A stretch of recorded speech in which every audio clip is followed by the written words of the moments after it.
جسم میں کمزور، ایمان پہاڑ سے زیادہ مضبوط. سمیہ کا ایک ہی جواب تھا، ارے نبی کے کلمے کی بات کرتے ہو، میں نے تو نبی کے کلمے کو اپنے خون کے قطرے قطرے میں اتار رکھا ہے. اللہ کے رسول ایک زوردار دھکا دیا جاتا تھا اور حضرت سمیہ دور جا کر گر پڑتی تھی، پھر دوبارہ اٹھایا جاتا تھا اور یہی سوال پوچھا جاتا تھا کہ کیا تو نبی کا کلمہ پڑھتی ہے؟ جسم میں کمزور لیکن ایمان پہاڑ سے زیادہ مضبوط. وہی جواب حضرت سمیہ کا کہ ستمگر تجھ سے امید کرم ہوگی جسے ہوگی، ستمگر تجھ سے امید کرم ہوگی جسے ہوگی، مجھے تو دیکھنا یہ کہ تو ظالم کہاں تک ہے. اللہ کے رسول جب انہوں نے دیکھا یہ بوڑھیاں ماننے کو تیار نہیں، 2 اونٹ منگائے گئے. اللہ کے حبیب زمین اور آسمان کی نگاہوں نے وہ منظر دیکھا، ایک اونٹ کو اس جانب کھڑا کیا گیا، دوسرے اونٹ کو دوسری جانب کھڑا گیا، بیچ میں مائی سمیہ رضی اللہ تعالیٰ عنہا ہے. ایک پیر کو ایک طرف کے اونٹ سے باندھا گیا اور دوسرے پیر کو دوسری طرف کے اونٹ سے باندھا گیا. اور اللہ کے رسول صلی اللہ علیہ وسلم مشرق اور مغرب 2 جانب اونٹ دوڑائے گئے اور بڑی بے دردی کے ساتھ چیر کر حضرت سمیہ رضی اللہ تعالیٰ عنہا کے 2 ٹکڑے کر دیے. اللہ کے رسول ہمیں تو وہ دن بھی یاد ہے، حضرت خباب رضی اللہ تعالیٰ عنہ کو اسی مکے کے چوراہے پر انہیں آگ کے انگاروں پر لٹایا جاتا ہے، انہیں کوڑے مارے جاتے. حضرت عمار حضرت یاسر پر تو مظالم کی حد کر دی جاتی، حضرت خباب کو انگاروں پر لٹا کر ان پر پتھر کی بھاری چٹان رکھ دی جاتی. اللہ کے رسول ہمیں تو سب تکلیفیں یاد آ رہی. آپ نے فرمایا تم کو یاد ہے اور مجھ کو یاد نہیں ہے. یہ وہی مکہ ہے جس مکے میں میرے راستے میں کانٹے بچھائے جاتے ہیں، مجھ کو پتھروں سے مار مار کر لہو نہال کر دیا جاتا. میں اسی زخمی حالت میں، خون بدن سے جاری ہے، اسی زخمی حالت میں بیت اللہ پہنچ جاتا اور بیت اللہ سے چمٹ کر یہ دعا کرتا کہ اے اللہ اپنے محبوب صلی اللہ علیہ وسلم کو اس زخمی حالت میں دیکھ کر کہیں تیرا عذاب، کہیں تیرا غصہ جوش میں نہ آ جائے. اے اللہ میں اس لیے یہاں پر نہیں آیا ہوں کہ ان مکے والوں کے لیے تباہی اور بربادی اور ہلاکت کے لیے بد دعا کر دوں.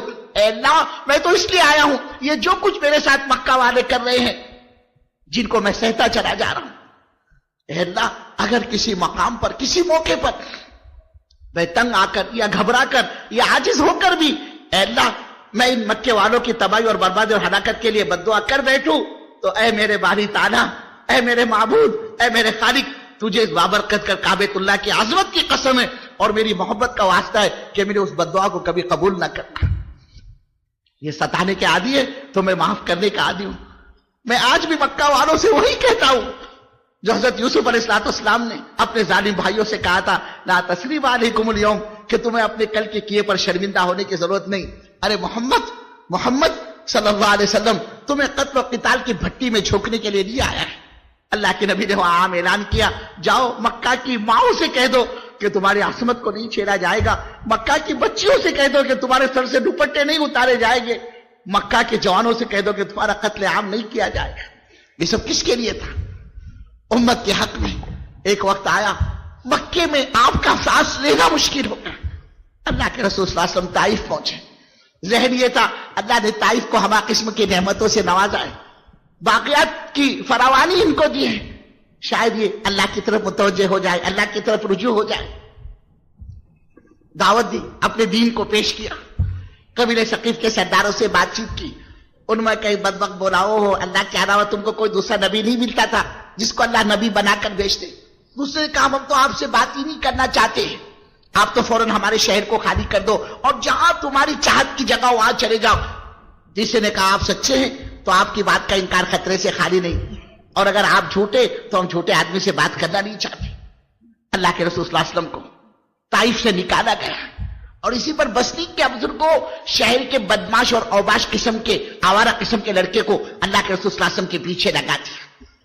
اور ان بدبختوں نے وہی کیا جو ان کو کرنا تھا. اللہ کے حبیب صلی اللہ علیہ وسلم کو پتھر مارنے شروع کر دیے، آپ پر تالیاں پیٹی، آپ کا مذاق اڑایا. اللہ کے رسول صلی اللہ علیہ وسلم لہو نہان زخمی حالت میں، آپ سے چلا نہیں جاتا، جوتے مبارک میں خون جمع ہوا ہے، آپ کے پیر قدم پر جم نہیں پاتے تھے، آپ زمین پر بار بار بیٹھ جایا کرتے تھے. یہ طائف والے کالی کملی والے کا ہاتھ پکڑ کر آپ کو کھڑا کرتے، آپ کو چلاتے اور پھر پتھر برساتے. ایک واقعہ گزر گیا، وقت گزر گیا. اس واقعے کو لمبا وقت مائی صدیقہ نے یوں ہی پوچھ لیا، اللہ کے رسول صلی اللہ علیہ وسلم آپ کی زندگی میں آپ پر سب سے زیادہ کٹھن وقت، سب سے زیادہ سخت ترین وقت کون سا آیا؟ اللہ کے حبیب کو وہ واقعہ یاد آ گیا طائف کا کہ عائشہ میں تیرے کو کیا بتلاؤں؟ عائشہ تجھے پتا ہے طائف والی تکلیف کو میں آج تک نہیں بھولا ہوں. عائشہ میری قوم نے 3 میل تک مجھ پر پتھر برسائے کہ عائشہ جب میں بیٹھ جاتا یہ میرا بازو پکڑ کر مجھ کو کھڑا کرتے اور پھر مجھ پر پتھر برساتے تھے. آج اسی قربانی کے نتیجے میں اللہ نے یہ دین ہم تک پہنچایا ہے. مکے میں قبیلے آیا کرتے تھے. اللہ کے رسول صلی اللہ علیہ وسلم حج کے موقع پر ان قبائل والوں کو رجوع کرنا چاہ رہے, دعوت دے رہے اللہ کے دین کی طرف. کوئی سننے کو تیار نہیں, کوئی دھتکار رہا ہے. کسی نے آدھی بات آپ کی سنی, دوسرا مکے کا رہنے والا وہاں سے گزرا, اس نے دیکھا کالی کمڑی والے کچھ کہہ رہے ہیں کسی سے.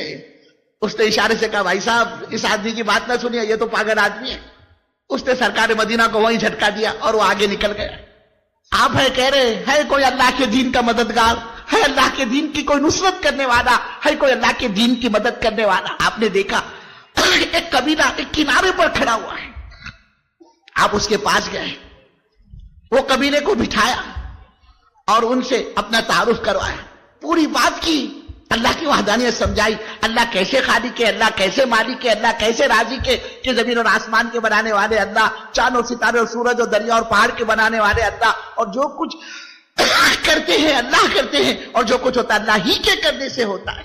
اللہ کی وحدانیت, اللہ کی عظمت, اللہ کی ربوبیت, اللہ کی بزرگی, اللہ کی بڑائی کو ان کو سمجھایا.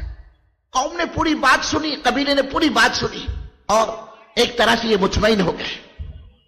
لیکن انہوں نے کہا ابھی تھوڑی دیر میں ہمارا سردار آتا ہے, اگر وہ آپ کی بات کو قبول کر لے تو ہم بھی آپ کی بات قبول کرنے کے لیے تیار ہیں. انہوں نے اپنے پاس بٹھایا اللہ کے نبی صلی اللہ علیہ وسلم کو. آپ بیٹھ گئے کہ چلو یہاں مکے میں تو حال یہ کوئی بات سننے کو تیار نہیں, کم سے کم اتنا تو ہوا کہ انہوں نے بات سنی اور مجھے اپنے پاس بٹھایا. آپ بیٹھ گئے. تھوڑی دیر میں اس قبیلے کا سردار پہنچا اور یہ بدبخت پہلے سے اللہ کے رسول صلی اللہ علیہ وسلم کو جانتا تھا.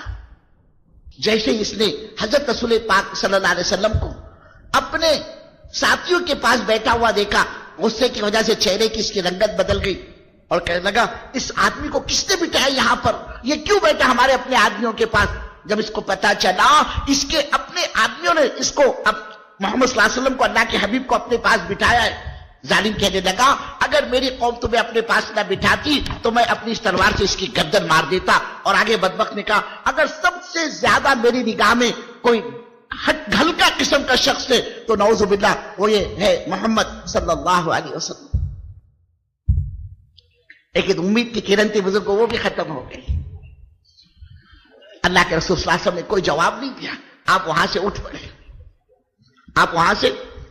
پڑے اور آپ اپنی اونٹنی پر سوار ہونا چاہ رہے تھے. اللہ کے رسول صلی اللہ علیہ وسلم اپنی اونٹنی پر سوار ہونا چاہ رہے تھے. اس ظالم سردار کے ہاتھ میں نیزہ تھا جس سے اس نے اونٹنی کو چبویا اور وہ اتنی اچھل پڑی, وہ اتنی بھٹک پڑی اور حضرت رسول پاک صلی اللہ علیہ وسلم اونٹنی پر سے چاروں خانے چک زمین پر گر پڑے.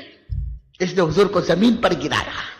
جب قوم نے یہ تماشا دیکھا کہ ہمارے سردار نے تو یہ کھیل تماشا کیا ان کے ساتھ کہ اچھے بھلے اونٹ پر بیٹھے ہوئے آدمی کو نیچے گرا دیا, ان بدبختوں کو تو کھیل تماشا مل گیا. ان میں کہ ایک بدبخت آگے بڑھا اور اس نے آ کر گریبان پکڑا سرکار مدینہ جناب محمد رسول اللہ صلی اللہ علیہ وسلم کا اور چہرے مبارک پر تھوکا. دوسرے بدبخت نے مٹی اٹھا کر حضور پاک صلی اللہ علیہ وسلم کے سر مبارک پر ڈالی اور ایک بدبخت آگے بڑھ کر اللہ کے حبیب صلی اللہ علیہ وسلم کے کپڑے کو تان تان کرتا چلا گیا. آپ کے کپڑے پھاڑ دیے, کپڑے آپ کے پھٹے ہوئے, چہرے مبارک پر تھوکا ہوا ہے, سر مبارک پر مٹی پڑی ہوئی ہے.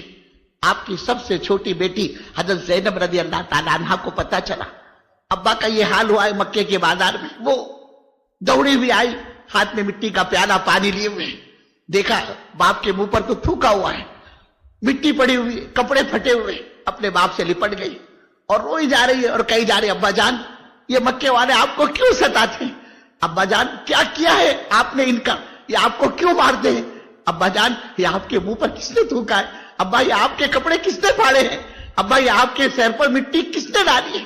بیٹی کو روتا ہوا دیکھ کر باپ نے بھی رونا شروع کر دیا, باپ بھی روئے جا رہے ہیں اور بیٹی بھی روئی جا رہی ہے. آخر میں اللہ کے رسول صلی اللہ علیہ وسلم نے اپنی بیٹی سے کہا بیٹی اپنے باپ کا غم نہ کر, بیٹی اپنے باپ کی فکر نہ کر, بیٹی تیرے باپ کا لایا ہوا دین خدا ایک نہ ایک دن ہر کچے پکے مکان میں داخل کر کے چھوڑے گا اگر کوئی عزت سے قبول کرتا ہے تو عزت سے، ورنہ ذلیل ہو کر اس کو یہی آنا پڑے گا۔ اس لیے قربانی کے بعد اللہ نے اس کام کو یہاں تک پہنچایا۔ اب یہ ہماری آپ کی ذمہ داری ہے کہ ہم اس ذمہ داری کو اٹھائیں، اس لیے کہ حضرت رسول پاک صلی اللہ علیہ وسلم پر اللہ نے نبوت کے دروازے کو تو بند کر دیا۔ اللہ کے نبی کا فرمان، لا نبی بعد، میرے بعد کوئی نبی نہیں، ہم آخری نبی کے آخری امت ہیں۔ اللہ نے نبوت کے دروازے کو تو بند کر دیا، لیکن نبوت والا کام اللہ نے اس امت کے حوالے کر دیا کہ اس امت کا ایک ایک فرد، اس امت کا تاجر، اس امت کا مزدور، اس امت کا انجینئر، اس امت کا ڈاکٹر، اس امت کا پی ایچ ڈی، اس امت کا مونگ پھلی بیچنے والا اور اس امت کا آٹو رکشہ چلانے والا کوئی کیوں نہ ہو، ہم سب اللہ کے دین کے ذمہ دار ہیں۔ کل قیامت میں اللہ پوچھے گا، اے نبی کے امتیوں، تمہارے نبی صلی اللہ علیہ وسلم کا بائیکاٹ کیا گیا، تمہارے نبی کی بیٹیوں کو طلاقیں دلوائی گئی، تمہارے نبی کی پاک بیوی پر زنا کی تہمت لگی، تمہارے نبی کے گھرانے کو ستایا گیا، تمہارے نبی نے پیٹوں پر پتھر باندھے ہیں، تمہارے نبی کے گھر پر فاقے آئے ہیں، تمہارے نبی کو مکی کی گلیوں میں گھسیٹا گیا ہے، تم اپنے کو نبی کا عاشق بتلاتے ہو۔ جس زمانے میں، جس صدی میں نبی صلی اللہ علیہ وسلم کے دین کے جنازے نکل رہے تھے، نبی صلی اللہ علیہ وسلم کا دین مٹ رہا تھا، اس وقت تم نے نبی کے دین کے لیے کیا کیا؟ بزرگوں، اللہ کا جواب دینا بھاری ہو جائے گا۔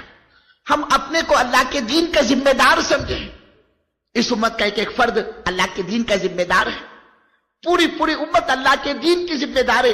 کل قیامت میں اللہ تعالیٰ ایک ایک فرد سے پوری امت کے بارے میں پوچھے گا، اور پوری امت سے ایک ایک فرد کے دین کے بارے میں اللہ سوال کرے گا۔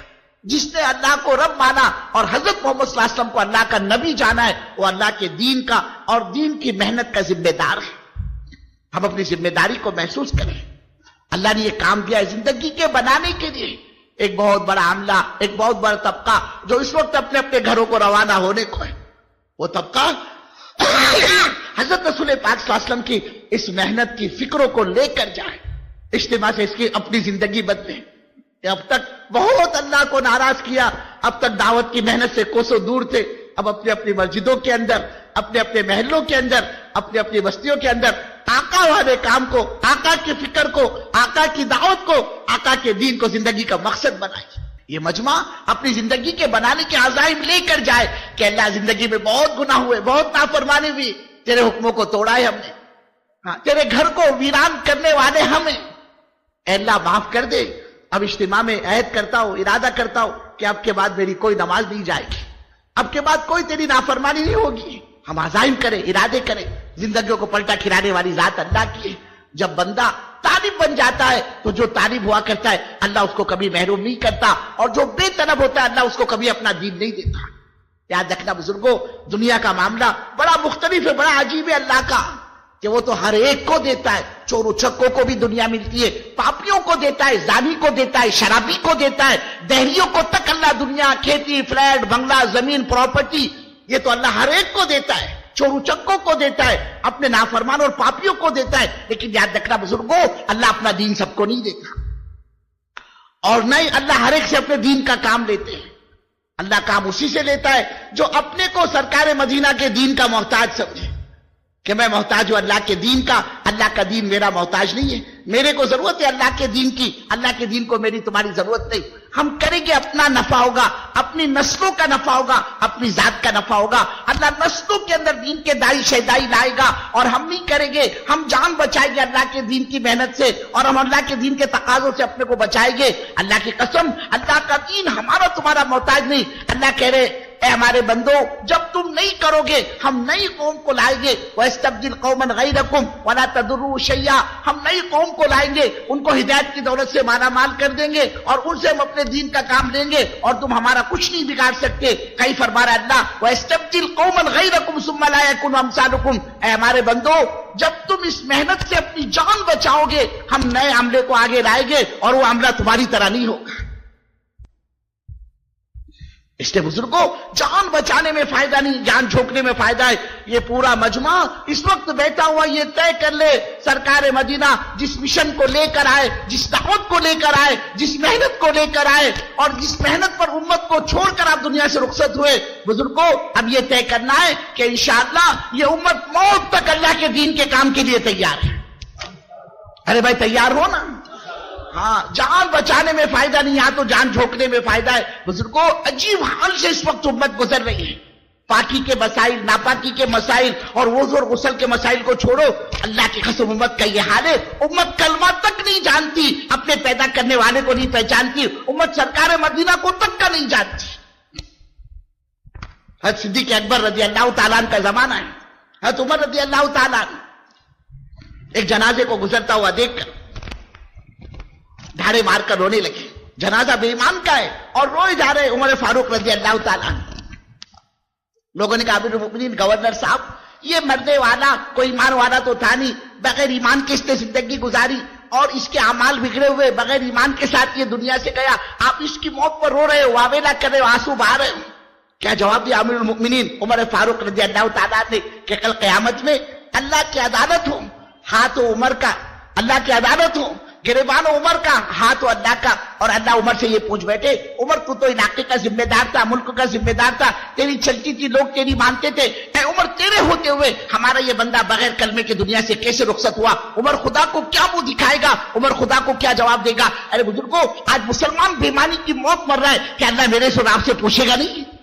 یہ مجلس ہے، یہ محنت، یہ اجتماع احساس پیدا کرنے کے لیے ہم اپنے زندگی کے روح کو پلٹا کھلائے، دین کی طرف، دعوت کی طرف، ایمان کی طرف، اعمال کی طرف، کہ ہر گھر میں تعلیم کے حلقے، ہر مسجد میں تعلیم زندہ ہو جائے، ہر محلے سے روزہ کی جماعتیں بن رہی ہے، اور ایک ایک گھر 100% محنت کا میدان بنے، ہر ایک کی زندگیاں پلٹا کھائے، دین کی طرف، دعوت کی طرف، ایمان کی طرف، اعمال کی طرف. ہم یہ چاہتے ہیں بزرگوں اس محنت کے راستے سے کہ حضرت رسول پاک صلی اللہ علیہ وسلم اپنی امت کو جس مقام پر چھوڑ کر دنیا سے رخصت ہوئے، یہ امت دوبارہ اس مقام پر آ جائے. تاجر تجارت میں دیندار، کھیتی باڑی والا کھیتی باڑی میں دیندار، محنت مزدوری کرنے والا محنت مزدوری کے نقشوں میں دیندار. یہ محنت زندگیوں میں دین کے زندہ کرنے کی محنت ہے. اور یاد رکھنا بزرگوں، روزی کے مالک اللہ ہے، روزی کے مالک اللہ ہے. اللہ کا وعدہ ہے یا ایھا الذین آمنوا ان تنصروا اللہ ینصرکم، اے ہمارے بندو تم ہمارے دین کا کام کرو، ہم تمہاری مدد کریں گے.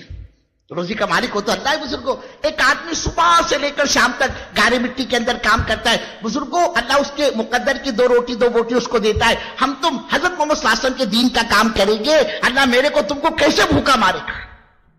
اللہ کی بھی وہ غیرت ہے نہیں. سب سے بڑی غیرت اللہ کی ہے. صحابہ کرام کے پاس کچھ نہیں تھا، ان کے کھانے کے مسئلے تھے.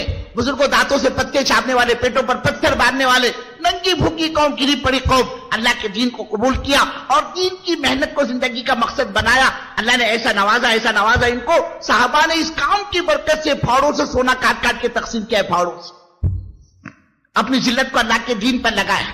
اللہ نے دنیا میں ایسی عزت دی جن سے بکریاں نہیں چرائی جاتی تھی، اللہ نے ملکوں کی گورنریاں ان کے قدموں میں لا کے ڈالی. حضرت عمر رضی اللہ تعالیٰ فرماتے ہیں عمر تیرا کیا حال تھا، تیری ماں تیری خالہ تیرے کو بکریاں دے کر جنگل بھیجتی، عمر لے جا تو ان بکریوں کو چرا کرنا. اے عمر، اپنے آپ سے کہتے کہ تو بکریوں کو جنگل میں لے جا کر چھوڑ دیتا اور پہاڑ کی کسی چٹان پر پتھر پر سر رکھ کر سو جاتا، تیری ماں تیری خالہ آتی اور تیرے کو سویا ہوا دیکھ کر تھپڑ مار کر جگاتے اور کہتے عمر تو سو رہا، تیرے کو ہوش نہیں. اے عمر تو بڑا ہو کر کرے گا کیا؟ فرماتے تھے اللہ کی قسم وہ میری بے دینی کی لعنت تھی، یہ آج میرے ایمان کا کمال ہے جو اللہ نے میرے کو ملکوں کا گورنر بنایا ہے. دین آئے گا، اللہ برکتوں کے دہانے کھولے گا. بزرگوں، اللہ تعالیٰ خیر کے دروازے کھولے گا. یہ دعوت کی محنت سے یہی چیز سمجھانی مقصود ہے کہ جان اللہ کی دی ہوئی امانت، مال اللہ کا دیا ہوا امانت ہے، اور اس کا استعمال وہی ہوگا جہاں اللہ کی منشا اور مرضی ہے. ہم اپنی جان اور مال کے مرضی کے مالک نہیں ہے، اپنی ذاتی مرضی کی. اس کے لیے نیتیں کرنی ہے، عزائم کرنے، ارادہ کرنا ہے. ایک تو یہ بیٹھا ہوا مجمع یہ طے کر لے موت تک ہم اللہ کے دین کے کام میں ساتھ دیں گے. ارے بھائی ساتھ دو گے نا؟ بیٹھے بیٹھے ذرا ہاتھ تو اوپر کرے بھائی، کون کون ساتھ دے گا؟ ماشاء اللہ اللہ بہت قبول فرما، اللہ بہت قبول فرما. اس کے لیے بزرگوں ہم ارادے کریں کہ ہم تو آئے تھے اجتماع میں بات سننے کے لیے. اللہ نے بات دل میں اتاری ہے، اللہ نے بات دل میں اتاری ہے. موت کا کوئی بھروسہ نہیں. بزرگ اپنے کو کیا پتا یہ کس کس کی زندگی کا یہ آپ کا عمرہ کا اجتماع آخری اجتماع. کتنے تھے گزشتے اجتماع میں بزرگوں، آج وہ قبروں میں چلے گئے، آہیں بھر رہے ہیں. ایک سبحان اللہ اپنی زبان سے نہیں کہہ سکتے. وہ اجتماع، وہ سال، وہ رمضان، وہ عید ان کے آخری عید تھی، آخری اجتماع تھا. ہم کو تم کو کیا پتا بزرگوں یہ اجتماع اس سال کا کس کس کی زندگی کا آخری اجتماع ہے. آئندہ یہ اجتماع نصیب ہوگا یا نہیں، اللہ کے راستے کی چلت پھرت نصیب ہوگی یا نہیں، اللہ ہی بہتر جانتا ہے. اس کے لیے بزرگوں یہ بہترین موقع ہے زندگی کے بنانے کا. کہ آئے تھے اجتماع میں بات سننے کے لیے, اللہ نے بات دل میں اتاری. اب انشاءاللہ ہم اجتماع سے یہاں سے 4 مہینے نقد اللہ کے راستے میں جانے کے لیے تیار ہے. کسی کا ارادہ چلے کا ہو رہا تو چلے کے لیے بتائے کہ انشاءاللہ میں چلے کے لیے نقد تیار ہوں. اب اللہ کے ذات پر اعتماد, اللہ کے ذات پر توکل, اللہ کے ذات پر بھروسہ کر کے بتاؤ بزرگوں, کون یہاں سے اللہ کے راستے میں جانے کے لیے تیار ہے؟ کرو بھائی, ہمتیں کرو, اللہ تمہاری جانوں میں مالوں